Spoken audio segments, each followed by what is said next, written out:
Anytime you're dealing with worship of female deity, it's paganism. Paganism.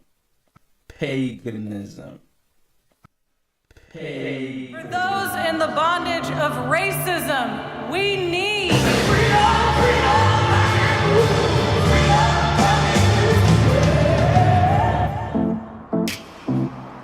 I'm at Grace Cathedral in San Francisco, California. Hundreds of folks are going to come here to witness the Beyonce Mass, bringing together secular music and a religious message to tell a story of empowerment for particularly women of color, but for anyone who happens to sing praises to the goddess herself, Beyonce. Here we go.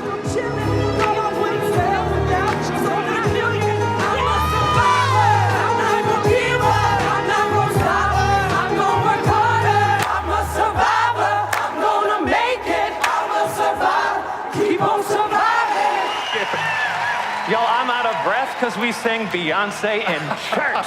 Holy cow. We do have a community that is youthful and loving and looks to the world as a partner, not an enemy. So if that's new to you, I hope it's good news. God actually loves you.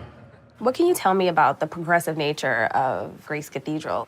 I think a lot of the people who show up tonight are people of color, LGBT people, people on whom other people's narratives have been projected. And I mean, just to be honest, the church hasn't been the best about lifting up those voices. Honestly, I think Beyonce is a better theologian than many of the pastors and priests in our church today. That is not an exaggeration. There's no denying her strong use of religious symbolism throughout her music and performances, paying homage to everything from female African deities, the Last Supper, Black Madonna, and the Virgin Mary herself.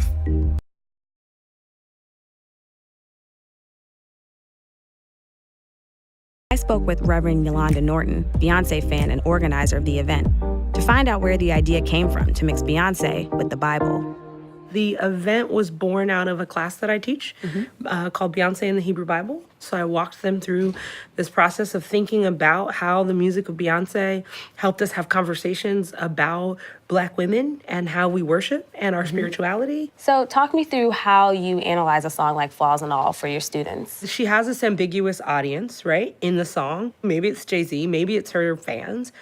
But I love it when she says, you know, I'm a train wreck. I'm a train wreck in the morning. I'm a bitch in the afternoon. Right? I'm a bitch in the afternoon. Every now and then, without warning, I can be really mean to you. Right. I can be really mean toward you. So what we do in the worship service is we make that about a conversation that we would have with God. So if you imagine that as a prayer to God. The divine feminine is experiencing a re-emergence, a rebirth into the collective consciousness. For centuries, she has been downplayed, demeaned, removed from her place of honor and reverence by the dominant patriarchal culture. We are now in a time when the divine feminine is the subject of intense interest and many conversations, and she's beginning to receive the veneration and devotion she deserves. The divine feminine represents the supreme level of feminine expression and manifestation in the universe. She comprises the best of the feminine in all its measure. Women subjugated to male thinking and ideals can lack examples and models to nurture their inherent connection to the divine. By considering the stellar qualities of positive divine archetypes, women will find models of thinking and behavior that nurtures spiritual and psychological advancement. If we look at another website, it says here, make no mistake, the divine feminine is in no way a woman-only concept. We all have masculine and feminine energy within us. In yoga, these energies are known as Shiva and Shakti, yin and yang, Ida and Pingala. The left side of the body relates to the feminine, the right side relates to the masculine. Honoring and connecting to the divine feminine is an act of worship, not only to oneself, but also to the divine mother, the essence of all creation and the God of your own distinct understanding of the universe. It is sacred connection to the Mother Earth and to the very energy of giving birth to ideas, expressions, dreams, life, and existence. The divine feminine is part of us all, and it goes on to say here are 7 examples of practices how to draw yourself closer to this inherent energy. We're not going to go into that. We don't want anybody to dabble or experiment who's already weak. But the point of what I've been saying is this: these music artists, these celebrities, these personalities are funneling and remixing ancient satanic demonic forces and feeding them to you. And you as the Christian cannot afford not to be sober and vigilant, because you are allowing and opening yourself up for demons if you allow these things into your house and into your life. There's reasons why some of you are having the dreams you're having. There's reasons why you're being held down in your dream, why you can't say nothing.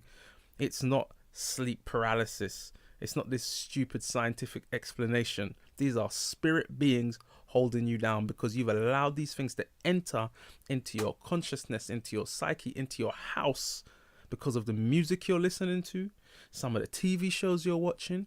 You as a Christian need to know, through your relationship with God, what is acceptable and what is not acceptable. You are what you eat. You cannot consume everything. We are peculiar people. We are a royal nation, a holy priesthood.